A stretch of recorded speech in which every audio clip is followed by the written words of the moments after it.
ये रोहतासगढ़ महोत्सव के अवसर पर हम सब यहाँ उपस्थित हैं और बिहार सरकार के कला संस्कृति विभाग के द्वारा इस महोत्सव को सहयोग राशि प्राप्त होती है ताकि ये अच्छे ढंग से आपका महोत्सव संपन्न हो सके। आपका जो जनजाति समाज का इतिहास है वो अपने आप में गौरवशाली है। भगवान राम के साथ कंधा में कंधा मिलाने वाला ये समाज, पूरे भारतवर्ष की रक्षा का प्रण लेकर चलने वाला ये समाज, इस रोहतासगढ़ किला की कई लड़ाइयों को जीतकर इसे बचाने वाले समाज। और जो यहाँ हमारे बगल में चौड़ासन मंदिर है, जो रोहितेश्वर धाम के नाम से भी जाना जाता है, यहाँ सत्यवादी राजा हरिश्चंद्र ने अपने पुत्र रोहित के स्मृति में उसका निर्माण कराया था और उसमें 84 सीढ़ियां है, इसीलिए उसको हम लोग चौड़ासन मंदिर बोलते हैं। और उस 84 सीढ़ियों को जो पार करता है उसके लिए यह माना जाता है कि 84 लाख योनि से जो मनुष्य भटकता है उससे वो वंचित हो जाता है।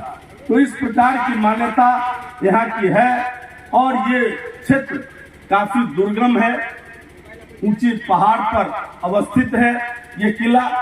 और आप सोच सकते हैं कि उन दिनों जिन्होंने इस किला का निर्माण कराया वो कितने प्रतापी लोग थे, जो इतनी ऊंचाई पर बिना साधन के इस प्रकार की किला का निर्माण कराया।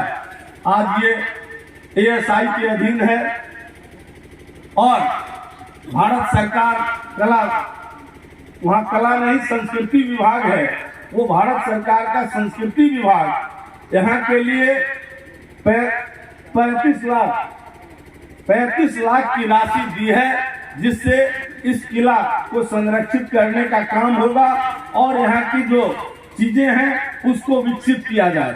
इसलिए भारत सरकार भी, बिहार सरकार भी इसमें लगातार सहयोग कर रही है।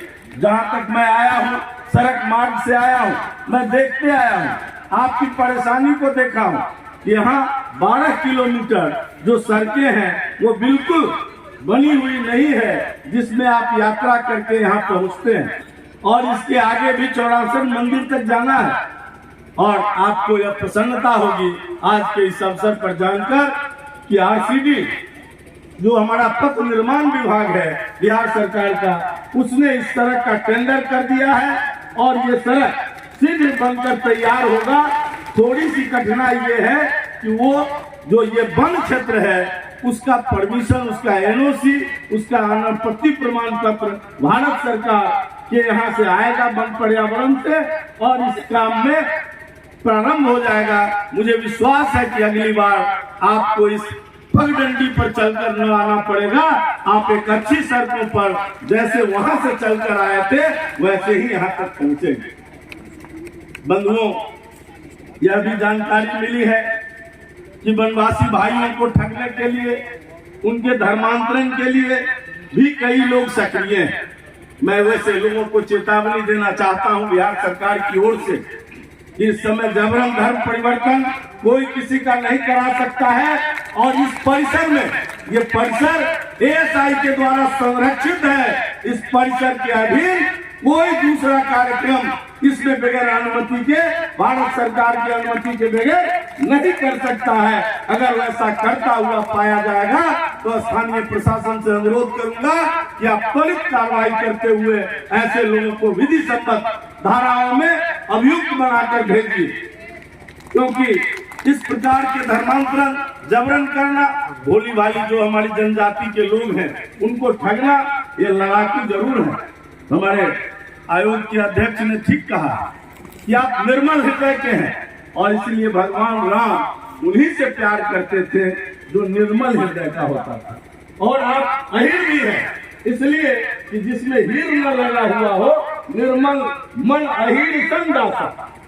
और इसलिए आप में कोई छल कपट नहीं है, इसलिए आप भगवान राम के प्रिय रहे हैं, सखा रहे हैं, उनके अनुयायी भी रहे हैं और इस भारत माता के रक्षा का संकल्प भी आपने लिया है। आज वनवासी कल्याण केंद्र जिस प्रकार से यहाँ कार्यक्रम आयोजित कर रहा है, 2007 में यहाँ हमारे राष्ट्रीय अध्यक्ष वनवासी कल्याण आश्रम के जगदेव उरांव जी के नेतृत्व में रोहतासगढ़ तीर्थ यात्रा महोत्सव की शुरुआत की गई और 2019 में बिहार सरकार के कला संस्कृति विभाग ने उसको राजकीय महोत्सव घोषित करते हुए इसको और आगे बढ़ाने का काम किया। ये और दूर तक जाएगा, क्योंकि यहाँ से जो रिश्ता जुड़ा हुआ है उरांव समाज का, खरवाड़ जाति का और कई प्रकार के इस तरह की जो जातियां हैं जनजातियों में, उनका यहाँ से चेरो समाज का, सबका यहाँ से रिश्ता जुड़ा हुआ है। उनके पूर्वज यहाँ राज करते थे, यहाँ के राजा होते थे, इसलिए उनका मानना है कि यहाँ हमारे कुल देवता हैं और केरो देव के चरणों में यहाँ मस्तक टेकने के लिए लोग आते हैं और यहाँ साल में एक बार आकर ये अपने देवता के प्रति समर्पण दिखाकर अपनी एकजुटता का परिचय देते हैं। आज ही नहीं, मुगल काल में, अंग्रेजी शासन के काल में भी कोई इस जनजाति समाज को हिला नहीं सका। जिस समय हम समाज के बड़े लोग और जनजाति लोग अलग अलग हिस्सों में दिखते थे, जाति प्रथा थी, उस समय भी ये समाज मंदिर में, बड़े मंदिरों में नहीं प्रवेश करने दिया गया, तब भी वो अपना पेड़ के नीचे भी अपने देवता को स्थापित करके वही सर नवाकर इस हिंदू संस्कृति और सनातन संस्कृति को सुरक्षित रखा। इस वनवासी संस्कृति को सुरक्षित रखने का, संरक्षित रखने का आपने काम किया। ये आपका जो इतिहास रहा है वो गौरवशाली है। हम फटे हाल हो सकते हैं, लेकिन हमारा चरित्र बेहाल नहीं है। हम चरित्र के दोषी नहीं है, हमारा चरित्र निर्मल है। भले हमारा वस्त्र फटा हो सकता है, हम झुग्गियों में निवास कर सकते हैं, लेकिन अपने संस्कृतियों और अपने आस्था पर कुठाराघात नहीं कर सकते हैं। उसके लिए हर संभव संघर्ष करने वाला ये समाज रहा है। इसलिए आपके चरणों में, आप सबके चरणों में अपना सिर नवाते हुए यह अनुरोध करूंगा कि धर्मांतरण करने वाले के भ्रम जाल में हमारा ये जनजाति समाज न जाए। ये समाज सदैव से राष्ट्र हित में काम करता रहा है, भारत माता को भी अपनी माता माना है और उसके लिए सदा अपने को कुर्बान करते रहा है। शेरशाह सूरी को भी 3 बार यहाँ पराजित किया है जनजाति समाज की बेटियों ने। तो ये हमारा इतिहास गौरवशाली है। हम यहाँ का संरक्षण ये भारत सरकार के अधीन, ASI के अधीन है। इसलिए यहाँ कोई भी विकास भारत सरकार की अनुमति के बगैर या ASI के परमिशन के बगैर नहीं हो सकता है। अभी तो 35 लाख मिला है, लेकिन मुझे लगता है इन राशियों से जब काम हो जाएगा तो और अधिक राशियां भारत सरकार यहाँ के लिए आवंटित करेगी और यहाँ का संपूर्ण विकास होगा।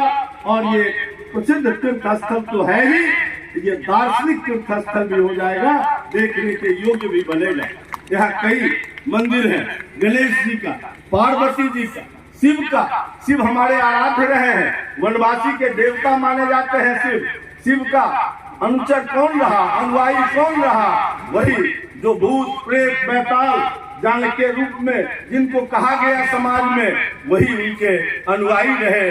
उनके अगर देव हैं तो भगवान शिव है, माता पार्वती है और गणेश हमारे देव हैं। और इन देवताओं का इस चारों ओर अद्भुत प्रभाव है और उस प्रभाव के कारण देश और विदेश के कोने कोने से आदिवासी भाई, हमारे जनजाति के लोग, वनवासी भाई यहाँ आते हैं और सर नवाकर इस स्थल को प्रणाम करके, यहाँ से शक्ति प्राप्त करके, यहाँ से ऊर्जा प्राप्त करके अपने काम में लगते हैं। ये धरती अत्यंत ही पवित्र धरा है। इस धरा को बारंबार प्रणाम करते हुए, आप सबके चरणों में अपना प्रणाम निवेदित करते हुए अपनी वाणी को यही विराम